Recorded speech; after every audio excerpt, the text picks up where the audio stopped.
ओम श्री वेद पुरुषाय नमः। नमस्कार। Class number 5 to 8 Shrimad Bhagavad Gita ji Shankaracharya ji के भाष्य के अनुसार आरंभ किया जाता है। ओम श्री सीता रामचंद्राभ्याम नमः। नमो गुरुभ्यः। ओम अथ काल देवताः श्री विक्रमी संवत् 2082 आषाढ़ कृष्ण पक्षा द्वितीया पूर्वाषाढ़ा नक्षत्रम शुक्रवारः उत्तरायणं ग्रीष्म ऋतुः। ओम तत्सत् श्री शंकराचार्याय गुरवे नमः।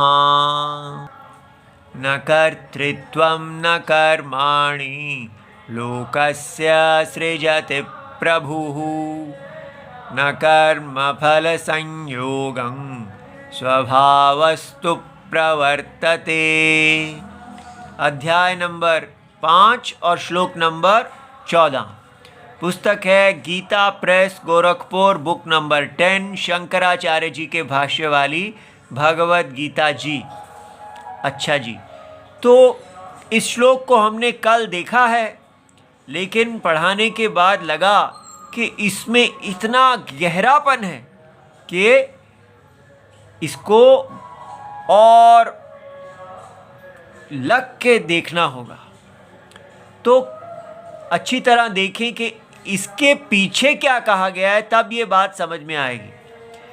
पीछे भगवान ने कहा है, भगवान ने यहाँ कहा है कि परम ज्ञानी जो हैं वो अपने सारे कर्मों को त्याग कर विचार से इस देह के अंदर सुखी रहते हैं।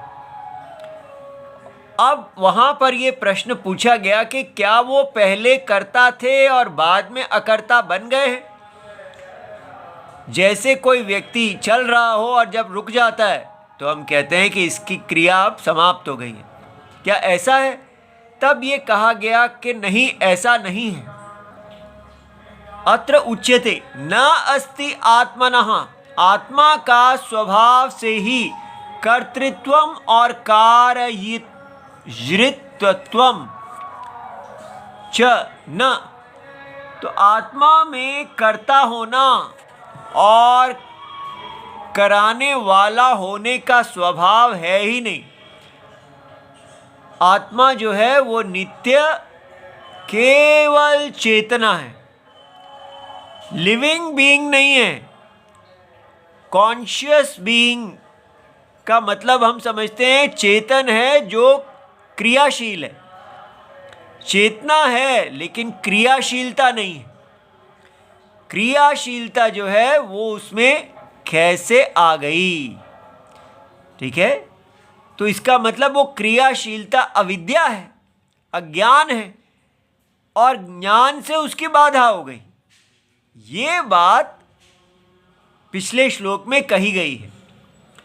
तो उसी बात को यहाँ समझाया जाता है कि कैसे परम सत्य जिसमें कोई क्रिया नहीं है, जो अकर्ता अभोक्ता शुद्ध आत्मा है, उसमें ये क्रिया कहाँ से आ जाती है, ये इस श्लोक में हम देखेंगे। ये विद्या का एक सामान्य स्वभाव होता है कि एक बार में विद्या आ नहीं जाती। धीरे धीरे बारंबार बारंबार लगे रहने से जो एक स्पष्टता है, विषय की स्पष्टता, धीरे धीरे जैसे विषय के ऊपर से धूल हटती है, ज्ञान के सूर्य धीरे धीरे उदय होते हैं। इसलिए अगर पहली बार में लगे कि तो कुछ पता नहीं क्या कहा है, तो हमको इसे अस्वाभाविक नहीं लगना चाहिए। कैसे? देखिए, अगर हम ये स्वीकार कर लें कि यहाँ पर भगवान राम जी अनंत रूपों को धारण करके विद्यमान हैं, तब हमको हर समय जो एक प्रेशर बना रहता है कि मुझे आगे बढ़ना है, मुझे आगे बढ़ना है, मुझे जीतना है, वो सब समाप्त हो जाता है। क्योंकि यहाँ राम जी हैं, पढ़ाने वाले भी राम जी और पढ़ने वाले भी राम जी। राम जी ने ही ये अनंत रूप धारण किए हुए हैं। सारा तारतम्य ऊपर से लेके नीचे तक सारे रूपों में एक ही आत्मा अनंत रूपों को धारण किए हुए हैं। सो अगर हम राम जी हैं और अपने स्वरूप को नहीं जानते हैं, वास्तव में हम राम जी हैं लेकिन अपने स्वरूप को नहीं जानते हुए इस देह की जो कमियां हैं उसी को अपना मान रहे हैं, तो हमें क्या करना चाहिए? हम अगर अंतरात्मा रूप राम हैं, राम अगर बड़ी गाड़ी में बैठते हैं तो क्या वो बड़े हो जाते हैं? छोटी गाड़ी में बैठते हैं तो क्या वो छोटे हो जाते हैं? गाड़ी से, अरे वो गाड़ी बड़ी हो जाती है जिसमें राम जी बैठ जाते हैं। इसलिए हमारी इस शरीर रूपी गाड़ी के अंदर राम जी बैठे हुए हैं। ये चाहे कोई पुरानी गाड़ी है या नई मार्केट में आया लेटेस्ट मॉडल हो, कुछ भी हो, गाड़ी से कुछ फर्क नहीं पड़ता, राम जी से फर्क पड़ता है। तो अपने अंदर राम जी के अंदर अगर आप बसेंगे तो आपको इतना शांति, इतना मीठा मीठा, इतना अच्छा लगेगा।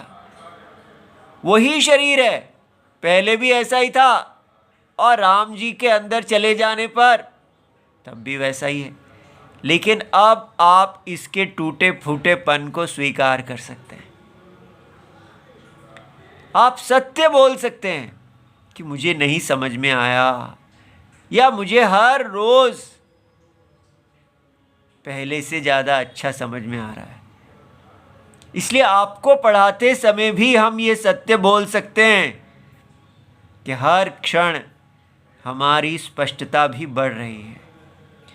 आप कहेंगे क्या आपकी स्पष्टता अभी पूरी की पूरी हुई ही नहीं है, फिर भी आप पढ़ाए जा रहे हैं? ये तो बड़ी गलत बात है। हो सकता है आप गलत पढ़ा देते हो। नहीं, उसका उपाय है, हम राम जी में प्रतिष्ठित हैं। आपको राम जी पढ़ा रहे हैं, राम जी सर्वज्ञ हैं। इसलिए ये शरीर जो है, इसका मन इत्यादि, ये सब को धारण करने वाले राम जी हैं। हम राम जी में चले गए हैं और जो भी नियम है, कैसे कैसे स्पष्टता आनी है, कब आनी है, वो सब राम जी जाने, ये उन्हीं की माया है। हमारी यहाँ पर कुछ भी प्राप्त करने के लिए नहीं है। जो व्यक्ति राम जी में चला जाता है उसकी कहानी समाप्त हो जाती है। वो नित्य सन्यासी हो जाता है, उसको कुछ भी प्राप्त नहीं करना। इस माया के अंदर अपने नियम से कुछ ऊंचा हो जाता है, कुछ नीचा हो जाता है, कुछ उदय होता है, कुछ अस्त होता है, लेकिन आत्मा सदा शांत बनी रहती है। इस प्रकार इसको पढ़ना चाहिए, सदा सत्य में बैठे। और ये माया, ये जो माया यज्ञ है, ये अपने नियम से चलेगा, कोई जल्दी नहीं है। इसलिए आपको पढ़ाते पढ़ाते, राम जी रूप में रहते रहते, हम ये आपके सामने स्वीकार कर रहे हैं कि हर रोज़ जब हम इस राम जी की वाणी को सुनते हैं तो ये स्वयं राम वाणी हमको पवित्र करती है। जब हम राम जी का आवाहन करके इस कक्षा को कहते हैं, इसके लिए तैयारी करते हैं, पूरा दिन इसमें लगते हैं, राम जी का यज्ञ करते हैं, तो ये यज्ञ हमको पावन करता जा रहा है। इसलिए आप इसमें भय में मत रहिए कि आप एक ऐसे व्यक्ति से सुन रहे हैं जो अभी पूरी तरह पावन हुए ही नहीं हैं, जो रोज़ पावन हो रहे हैं। इसका भय मत कीजिए। आप राम जी के हाथ में सुरक्षित हैं, हम भी राम जी के हाथ में सुरक्षित हैं। ठीक है, इसलिए ये जिम्मेदारी राम जी की है कि वो आपको मार्गदर्शन करें, क्योंकि हम उनकी शरण में हैं, उनकी शरण अमोघ है। इसलिए इसको कैसे पढ़ना है? राम जी की शरण लेके पढ़िए। अच्छा जी, अब यहाँ पर पिछले श्लोक में कहा गया है कि आत्मा देही, इस देह के अंदर रहने वाले देही सुखी हैं।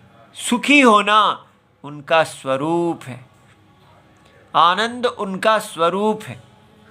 वो किसी विषय से अपने आप को सुखी नहीं करते हैं। वो विषयों के व्यवहार से, इंद्रियों का, मन का, बुद्धि का जो विषयों के साथ व्यवहार है, वो इसकी आत्मा है, वो इसके सत्य है। अब प्रश्न है, लेकिन हम तो देखते हैं इस संसार में कर्तृत्व है। यहाँ के सभी लोग जो कहते हैं मैं करता हूँ, इसका मतलब आत्मा करता है, और कर्ता का मतलब क्रिया, और क्रिया का मतलब क्रिया का कर्म। हम सोचते हैं कर्म का मतलब क्रिया, लेकिन व्याकरण में, ग्रामर में कर्म का मतलब होता है ऑब्जेक्ट ऑफ एक्शन। ठीक है, जैसे मैं विद्यालय को जाता हूँ तो जाना क्रिया है, मैं करता है, और विद्यालय कर्म है। ठीक है, ऑब्जेक्ट है। तो एक्शन माने जाना, मैं माने एक्टर, कर्ता, सब्जेक्ट, और विद्यालय माने ऑब्जेक्ट ऑफ एक्शन। ऐसा तो क्रिया के कारक हैं, क्रिया को बनाने वाले कारक होते हैं। तो कहा जा रहा है कि इस संसार में कारक देखे जाते हैं। तो भगवान कह रहे हैं कर्तृत्वम, यहाँ कर्तृत्वम है। आत्मा अपने आप को कर्ता देखती है, हम अपने आप को कर्ता देखते हैं। हम देखते हैं कि हमारे क्रिया से सिद्ध होने वाले कर्म हैं, और हम उन कर्मों को, जैसे मैं विद्यालय को प्राप्त करता हूँ तो मुझे उसका फल प्राप्त होता है। तो कर्म फल संयोग। ठीक है, इसलिए क्रिया से हम कर्म को प्राप्त करते हैं, और जब कर्म को प्राप्त कर लेते हैं, विद्यालय को पहुंच जाते हैं, तो हमें वहां पहुंचने का फल प्राप्त होता है। इसलिए कर्म फल संयोग। तो ये सब देखा जाता है, इस प्रकार हम संसार चलता रहता है। लेकिन कहा गया कि आत्मा जो है वो अकर्ता है। तो यहाँ ये कहा जा रहा है आत्मा अकर्ता है, तो वो ये संसार में जो कर्तृत्व देखा जाता है, कर्मत्व, एक्शन, ऑब्जेक्ट ऑफ एक्शन, कर्म का विषय देखे जाते हैं, कर्म का फल देखा जाता है, ये लोक में जो देखा जाता है, इसको न सृजति प्रभु। ठीक है, इसको प्रभु का मतलब याद रहे, प्रकर्षेण भू, होना जिसका स्वभाव है, केवल सच्चित। ये एक नई चीज है जिसको हम नहीं जानते। केवल होना माने उसमें कोई नाम और रूप नहीं है, वो केवल होना है। वो आत्मा जो है वो इस लोक के कर्तृत्व को नहीं बनाती है, कर्मत्व को नहीं बनाती। ठीक है, तो देखिए भगवान क्या कह रहे हैं, ना कर्तृत्वम, कर्तृत्वम माने कुरु, इसको करो, ना अपि कर्माणि, कर्माणि माने रथ, घट, प्रसाद, कोई बिल्डिंग है इत्यादि, जिसको हम क्रिया से बनाते हैं, वो सब इस लोक की सारी ये चीज़ें जो हैं, ना सृजति ना उत्पादयति प्रभु। तो प्रभु कौन? आत्मा, जगत की आत्मा। जैसे जल लहरों को नहीं बनाता है, ऐसा कहा जा रहा है। लहरें टकराती हैं, करती हैं, लेकिन उनको जल नहीं बना रहा है। जल सारे सागर की आत्मा है। जैसे कहा जा रहा है कि रस्सी सांप के चलने फिरने भागने को नहीं बनाती है। सांप हिल रहा है लेकिन रस्सी नहीं बना रही उसको। इसी प्रकार जो है केवल सद्रूप आत्मा है, वो इस सारी जगत की चेष्टाओं को नहीं बना रही है। नापि रथादि कृतवतः, जो लोग इस रथ आदि को बनाते हैं अपनी क्रिया से, उसके फल के साथ संयोग भी उनको नहीं होता है, वो भी आत्मा नहीं बनाती है। तो ये संसार में आत्मा कर क्या रही है? ये संसार में ये सब चीज़ें कहाँ से आ गई? कैसे इतनी चेष्टा होने लगी? ठीक है, आत्मा नहीं कर रही है। तो प्रश्न रखा जाता है, यदि किंचिदपि स्वतः न करोति, आत्मा ना तो स्वयं करती है तो फिर किसी और से करवाती होगी, ना कारयति, ना किसी से करवाती है। जैसे रस्सी स्वयं सांप को नहीं बनाती है और ना किसी के द्वारा बनवाती है। और कौन से, हम किसकी बात कर रहे हैं? कौन सा आत्मा? देही। याद रहे, ये पूरा शास्त्र देही के बारे में है, जो अनुभव में है। ये देही इस सारे नाम रूप, इन सारे शरीरों को, इन सारे शरीरों से होने वाली क्रिया को और क्रिया के फल को नहीं बनाती है। तो क्वेश्चन है, कहा तरही, कौन है वो? कुर्वन् कारयन् च प्रवर्तते, जो करता है और करवाता है। ठीक है, तो इसलिए इति उच्यते, ऐसा कहा जाता है। अब जो ये 3 लाइन हैं, इसको जानने के लिए आपको बहुत राम जी के चरणों को प्यार करना होगा। सभी गुरुओं को प्रणाम करते हैं और इस उत्तर को जानते हैं। भगवान एक शब्द का प्रयोग करते हैं, स्वभावः तु प्रवर्तते। यहाँ इसका उत्तर भगवान ने दिया है। ये सारा क्या हो रहा है? वो कहते हैं स्वभावः तु प्रवर्तते। इसका अर्थ हमें समझना है। ये क्या मतलब है भाई? कौन है जो ये सब कुछ कर रहा है, करवा रहा है? जगत की आत्मा ना कर रही है ना करवा रही है। जगत की आत्मा के अंदर ये सारी सृष्टि आ रही है, रह रही है, जा रही है। तो आत्मा नहीं करवा रही तो कौन है जो करवा रहा है और कर रहा है? ये एक बहुत बड़ा क्वेश्चन है। ठीक है, इसको रिलीजियंस कहते हैं। इसको करवाने वाला एक ईश्वर है, माने एक अल्लाह और गॉड है। ईश्वर शब्द नहीं प्रयोग करना, वो हमारा है। वो अल्लाह और गॉड हैं। वो इस प्रश्न को आंसर करने के लिए वो बीच में अल्लाह और गॉड डाल देते हैं। तो उसकी दास्ता करो और हमारे अल्लाह को आगे फैलाओ और वो आपको हूरें इत्यादि देंगे। ऐसे करके वो सारी दुनिया को कब्जा कर लेते हैं, उनके मन को। ठीक है, और उनको अधर्म में लगा देते हैं।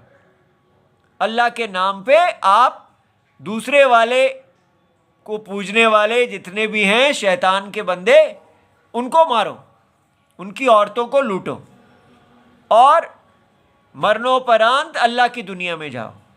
ये देखो, एक ये आइडिया, इस प्रश्न का उत्तर रिलीजियंस ने एक काल्पनिक अल्लाह गॉड बना के और उसका हेवन का प्रलोभन देके सारी इस दुनिया को एक अधर्म के मार्ग पे डाल दिया। कितना बड़ा पाप एक रॉन्ग आइडिया आया कि कौन है जो इस दुनिया को चला रहा है, तो उस रॉन्ग आइडिया ने पूरी सृष्टि में मार काट मचा दी और अभी तक चल रही है। तो इसको बहुत सावधान होना है कि इसका उत्तर ये नहीं है कि कोई काल्पनिक जिसको कोई नहीं जान सकता, जो ज्ञान का विषय ही नहीं है, जो बिलीफ का विषय है, जिसको नहीं मानोगे तो आप मार दिए जाओगे, मानोगे तो सदा उसी की आज्ञा मानो, कोई दिमाग नहीं लगाना, उसके लिए राक्षस बन जाओ। तो पहले तो मन से ये निकाल दें कि हमारी भगवत गीता ऐसे किसी काल्पनिक गॉड और अल्लाह को नहीं बता रही है। तो फिर क्या बता रही है? तो उसके एक भाई को भी पहले देख लेते हैं।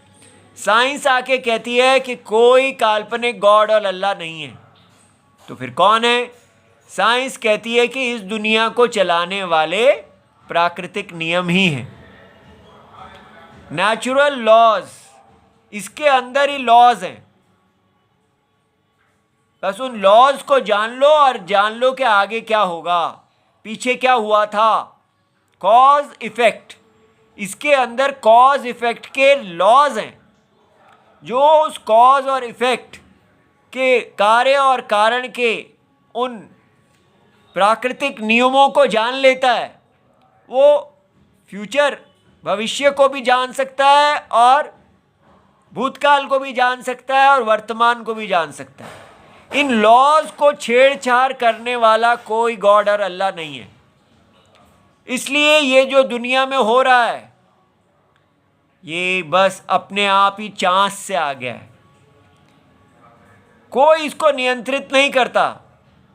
ये बिना किसी नियंता के अपने आप ही तुक्का लग के, उसको बोलते हैं चांस म्यूटेशन। ऐसा बोलेंगे तो बड़ा अच्छा लगता है, और हिंदी में बोलते हैं कि तुक्काबाजी हो रही है, तो वो कहे ये क्या, आप कैसे भाषा बोलते हैं तुक्काबाजी? माने चांस म्यूटेशन, अपने आप ही कुछ दो चीज़ें मिल गई तो एक बहुत स्पेशल चीज़ बन गई। ये ऐसे चल रही है सारी इवोल्यूशन, जो छोटे से एक बड़ी बड़ी बड़ी नई रूप बनता जा रहा है। वो साइंस का मानना है कि जैसे आप ईंटें फेंकते जाओ और अपने आप ही बिल्डिंग तैयार हो जाएगी, चांस से ही तुक्का लग गया और एक ईंट के ऊपर दूसरी आ गई, दूसरी पे तीसरी आ गई, अपने आप ही पूरा कुतुब मीनार खड़ा हो गया। कुतुब मीनार नहीं, हमारे माने कोई भी अच्छी बिल्डिंग खड़ी हो गई। तो ये बात आपको समझ में आ रही है कि साइंटिस्ट लोग क्या कह रहे हैं? ना गॉड ना अल्लाह, केवल तुक्काबाजी। तुक्काबाजी से ही ये संसार अपने आप, इतना सूर्य का उदय होना, पृथ्वी का घूमना, सारे मॉलिक्यूल्स का करना, सब कुछ जो इतना ऑर्डर है वो तुक्काबाजी से ही हो रहा है।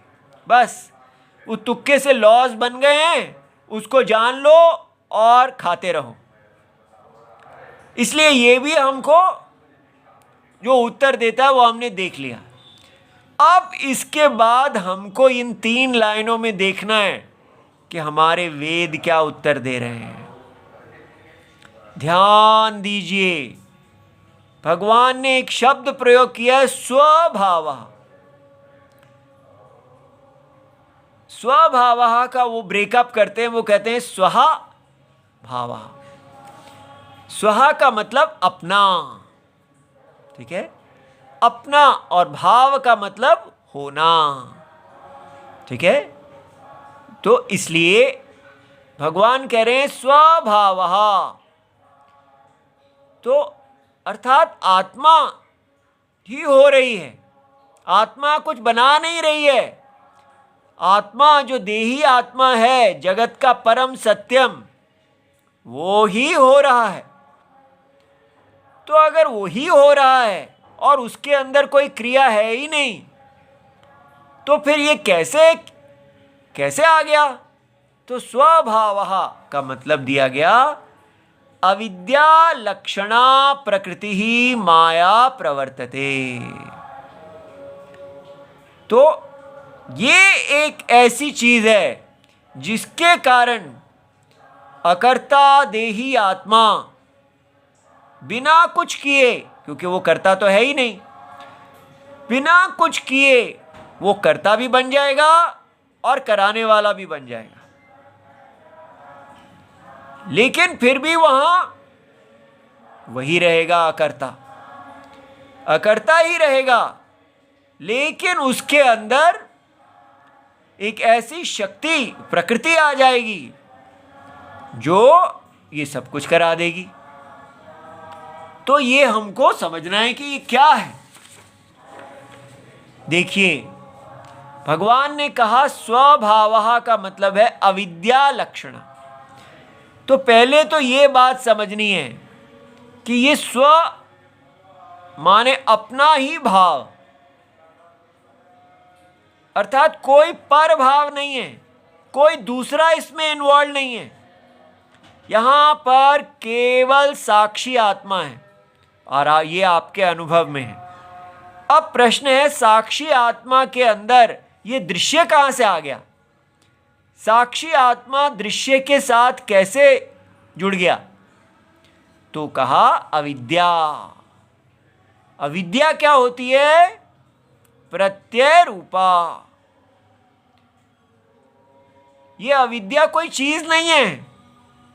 किसी भी वस्तु के बारे में, कोई भी सत्य वस्तु जो है उसके बारे में इग्नोरेंस, ठीक है, उसके बारे में इग्नोरेंस, नहीं जानने पर विपरीत ज्ञान, मिस्टेक हो सकती है।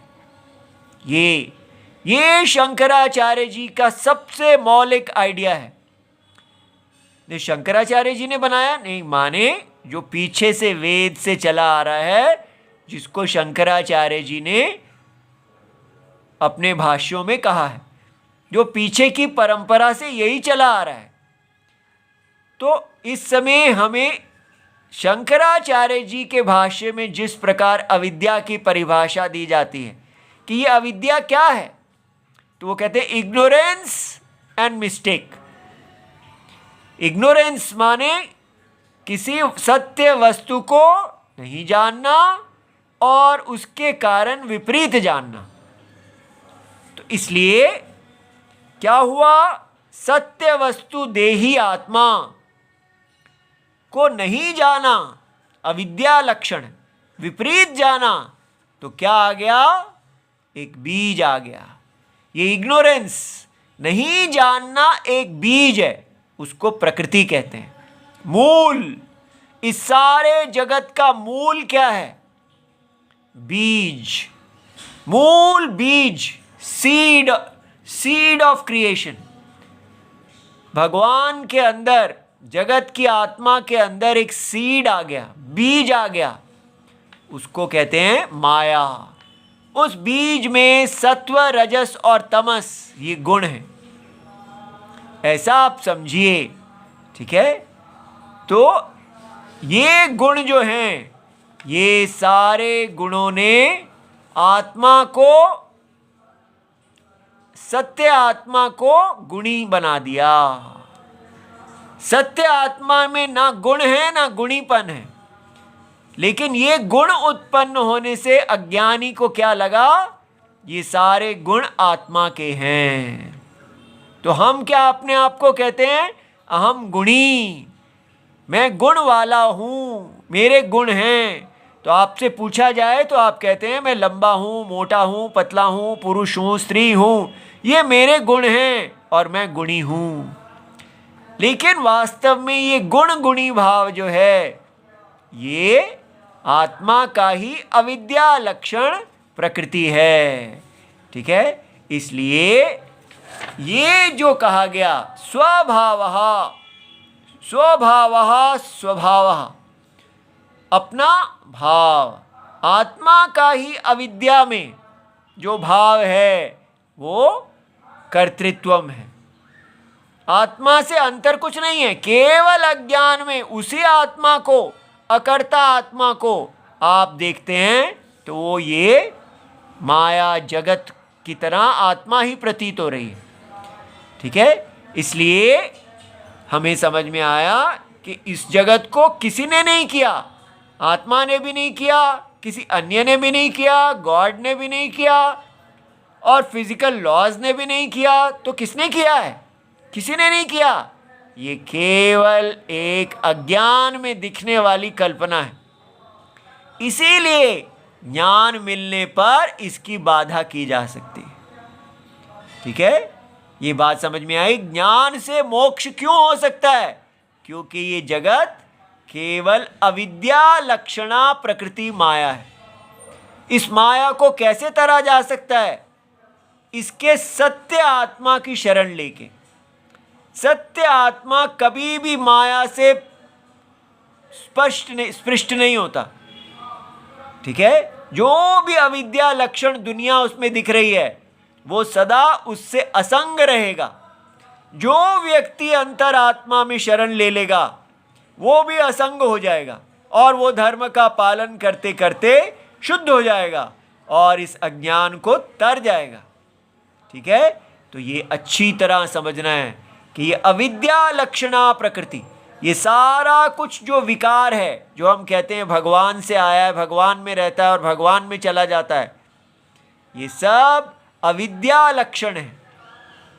इसको भगवान ने बनाया नहीं है, फिर भी हम कहते हैं कि ये भगवान में से ही आया है, भगवान में रहता है, भगवान में जाता है, भगवान ही इसको बनाते हैं। लेकिन कैसे बनाते हैं? जैसे रस्सी सांप बनाती है। ठीक है, ऐसा समझने से कितनी शांति मिलती है। ओम नमो भगवते वासुदेवाय। प्रणाम।